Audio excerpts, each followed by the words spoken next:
Build a warm family. With these words, my wife left this world. After losing my beloved, I became like a shell of a person. Then, I met a new female employee. Her mannerisms reminded me of my wife, and the gaping hole in my heart began to fill slowly. This person. Seeing a photo of my wife and me, she broke down in tears upon speaking my wife's name. Then the woman made a proposal to me. My name is Tom Healy. I married Jessica when I was 35, but at 40, Jessica was diagnosed with breast cancer. Despite treatment, she passed away 2 years later. Jessica died on a rare snowy day in the city. Lying in bed and looking out at the snow falling outside, Jessica said, "I wanted to see spring flowers.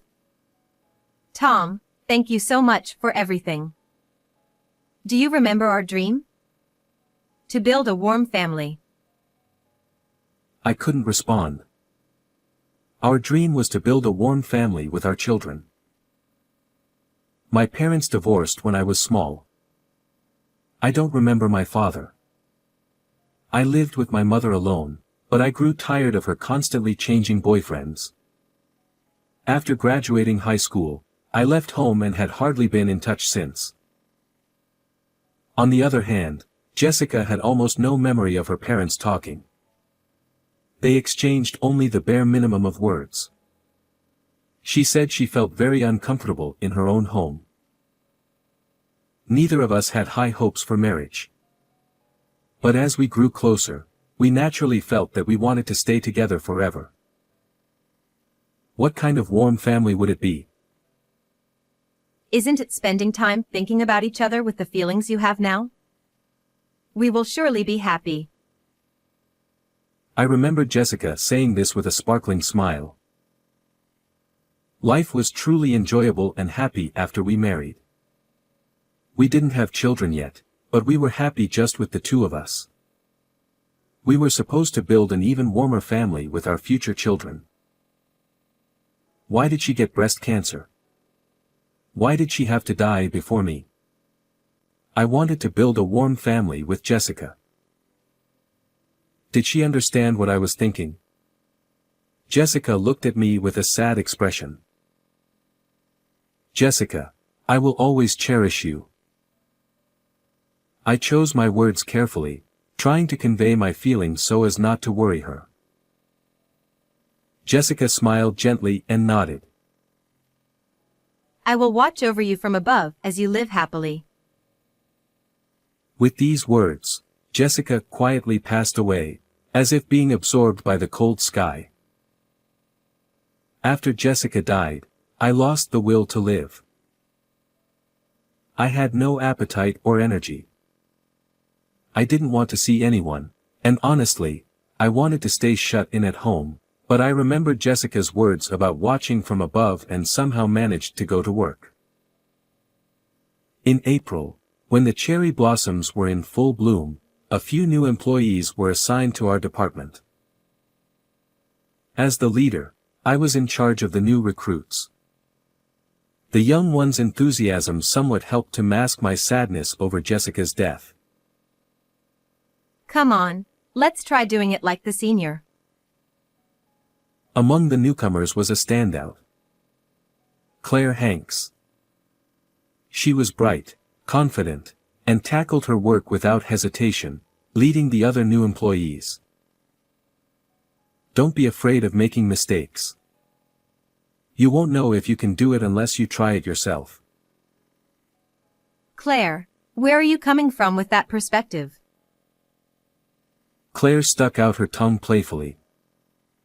I couldn't help but smile along. Come to think of it, Jessica used to say that often. Don't put a lid on your potential. First, you need to try it yourself. Claire's positive attitude reminded me of Jessica. Today was the new employee welcome party. Leader, may I sit next to you? Claire sat next to me. Claire, can you drink alcohol? What are you talking about? Of course. Despite saying that, Claire was already tipsy after just one glass of beer. Don't drink too much. Yes. You're like a father figure, leader. I was a little startled to be called father. I wasn't planning to walk through life with anyone other than Jessica, and I probably wouldn't become a father. But somehow, the word father felt warm and made me happy. Oh, Tom, you're left-handed, aren't you? Claire was exaggeratedly surprised. Left-handedness isn't that rare these days. Young people do unexpected things, which is interesting. As I thought this, Left-handed people are said to have good intuition. So I'll consult you, leader. I couldn't believe my ears. Many people say that left-handed people are smart and skilled, but I had only heard about intuition from one person, Jessica. Who told you that left-handed people have good intuition? I asked Claire hesitantly, but she was too drunk to hear my question and started talking about herself. I've fallen for someone, but I don't know what to do. Claire recently reconnected with a classmate from elementary school and developed feelings for them. She had never liked anyone before and was confused about how to handle these feelings. The fact that she had never liked anyone before caught my attention, but Claire was cheerful and spoke in her usual manner, so I didn't interrupt her. From what I heard, her old classmate, who knew Claire from childhood, seemed to genuinely care about her and was a very nice man. I advised her to express her feelings to the person she liked since she had finally found someone she liked. Being close to someone you like makes you happy every day. That sounds nice. Do you think I can be happy too? I couldn't shake the feeling that Claire had some shadows in her. 1 month after the drinking party, Claire came to me during lunch break.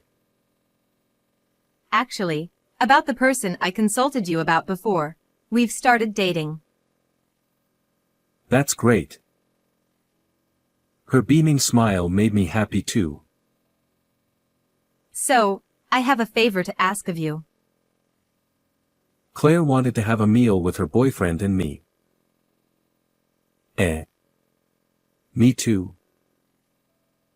It was to thank me for helping her start dating. Apparently, she had already gotten her boyfriend's approval. If he said it was okay, then it should be fine. I was home alone anyway, and being with young people gave me energy, so I gladly agreed to meet with them. He was exactly as I had intuitively sensed, thoughtful of Claire and left a very good impression. The young man was very friendly. As we talked about various things, we discovered that we both shared a love for fishing. Since the passing of someone dear, I hadn't felt like going fishing, but the conversation led to us deciding to go fishing together as a trio. Both the young man and Claire grew fond of me, and before I knew it, I became close to both of them, even going out and drinking together with the young man. The two of them began to fill the void in my heart. Before long, these two became important to me. 2 years later, one day during lunch, while I was leisurely gazing at the sky from an outdoor bench, someone approached me. We're getting married. Oh, congratulations. I was surprised by the sudden news, but seeing how happy Claire looked, I couldn't help but recall the sight of someone else in a wedding dress. Is Claire going to wear a pure white wedding dress too? Even though Claire wasn't my actual daughter, I felt an emotional connection. Noticing my silence, Claire began speaking rapidly. She talked about how they recently visited a wedding venue, how the sample meal was so delicious she almost fell off her chair, and how she would soon be trying on dresses. What color of dress do you think would suit me?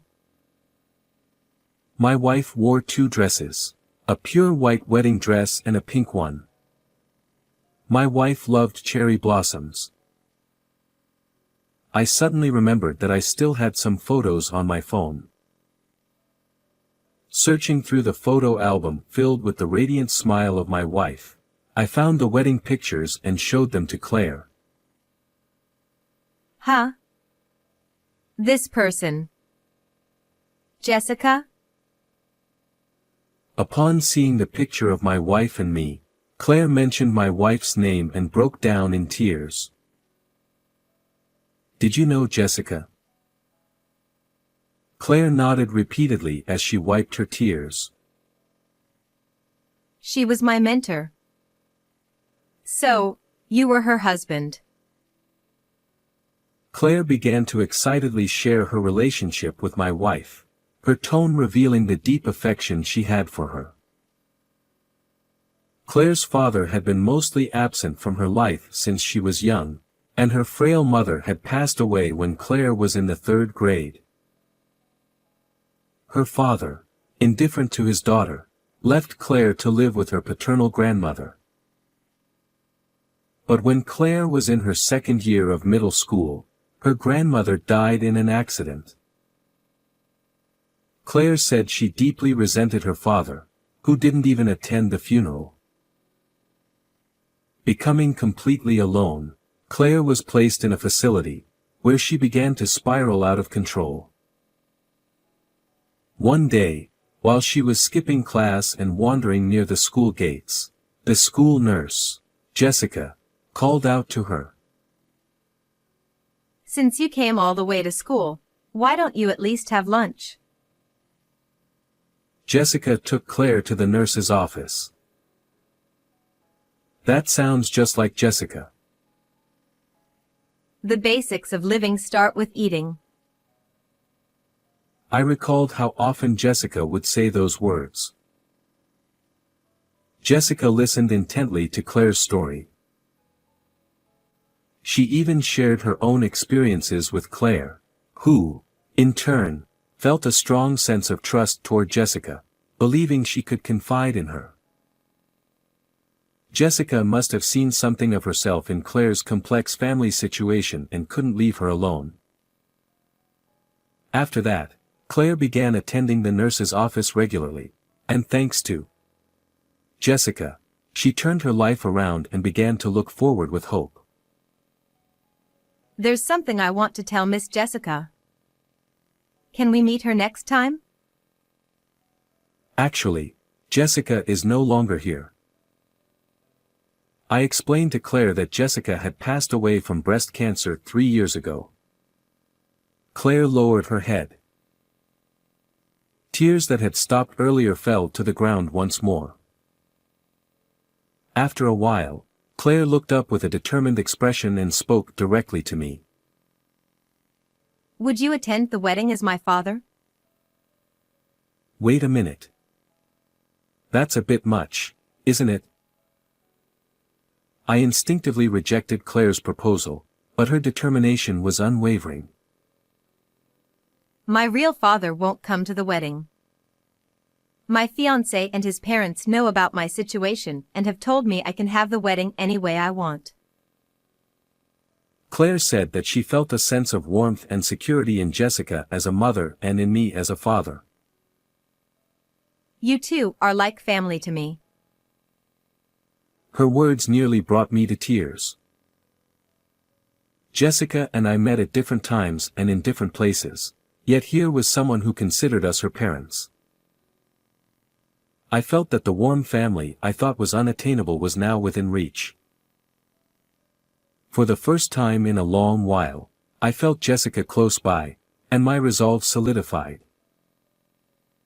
All right. I'll attend the wedding as your father. Thank you. Claire's usual cheerful voice echoed through the air. That's why you resemble Jessica so much, Claire. I guess children do take after their parents. Huh? Claire turned around, but I shook my head. It's nothing, I said with a smile. On the day of the wedding, I found myself dressed in a morning coat I never thought I would wear, and my nerves quickly heightened. His parents seemed to have heard about me from the couple and accepted me without hesitation. Please take care of her for a long time. Hearing those words from his parents, I felt genuinely relieved that Claire had married such a wonderful person. Dad. Claire's words made me turn around. Wearing a pure white wedding dress, she looked at me with a shy smile. You look absolutely stunning. Tears welled up in my eyes. Dad, I'm counting on you today. Claire's radiant smile overlapped with Jessica's. During the ceremony, watching Claire so full of happiness, I felt as if I were in a dream. The newlyweds were too busy to enjoy the delicious-looking food. Claire will probably lament later about how she couldn't eat. I thought as I watched them with a smile. Then, after the outfit change, they reappeared. The doors opened to the sound of sparkling music. Oh. I quickly opened my phone. That's the same dress Jessica wore. Claire was wearing a pink dress adorned with scattered cherry blossom petals. The dress was accented with green lace ribbons in places, and both Jessica and I had fallen in love with it at first sight. There was no doubt. Tears streamed down my face, blurring my view of Claire in her beautiful dress. Claire looked at me and smiled warmly. As the ceremony neared its end, the host spoke. Next, the bride would like to express her gratitude to everyone. The room dimmed. Thank you so much for gathering here today to celebrate with us. In her usual bright and clear voice, Claire began to speak, looking directly at each person in the room. After expressing her gratitude to her friends, her partner, and his parents, she finally looked straight at me and began to speak. My mother passed away when I was very young, and my father disappeared. The grandmother who raised me is also no longer with us. When I had lost hope in life, it was a school nurse in middle school who saved me. She was the wife of Tom, who is here today as my father. Claire spoke slowly, sharing how much Jessica had helped her, how she felt a mother's love from Jessica, and how she had lived her life wanting to be like her. And Tom, who is here as my father today, is my boss at work. Without knowing that he was Jessica's husband, Claire mentioned that she felt a sense of familiarity with me and that she had grown close to me and even treated me like her real father. Dad, how do I look in my dress? Claire asked me. The staff handed me a microphone.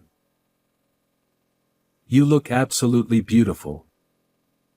I'm sure Jessica is very happy too. Jessica passed away in February when it was snowing. She loved cherry blossoms, and she was very sad that she wouldn't see them bloom again. Claire, I hope you and your husband will celebrate many springs together. I'm sure your real parents would wish the same. Holding back tears, I conveyed my message as best as I could. Claire broke down in tears. I felt bad, considering how perfectly her makeup had been done. But I wanted Claire to understand that she was here because of her real parents. I wanted her to realize this at such a significant moment in her life. After a while, Claire lifted her head, looked at me, and nodded firmly. Even though I am who I am, I will do my best to be someone you can continue to think of as a father. Please take care of me, Claire. In response to my words, Claire smiled and waved both her hands. And so, the wedding, filled with happiness, came to a close. A year later, Claire gave birth to a baby girl. Claire sends me photos of the baby every day. This is how life continues. It's a blessing. Meeting Claire, who sees me and Jessica as her parents, allowed me to fulfill the promise I made to Jessica. This is what a warm family is. Blood ties don't matter. It's the love, the desire to cherish each other, and the wish to walk together that envelopes everyone and creates a warm family. Of course, Jessica is part of that too. Feeling Jessica watching over us from above, I cherish this happiness as I continue to live. I looked up at the sky and made that vow. How did you enjoy this story? Don't forget to subscribe to the channel. See you in the next video.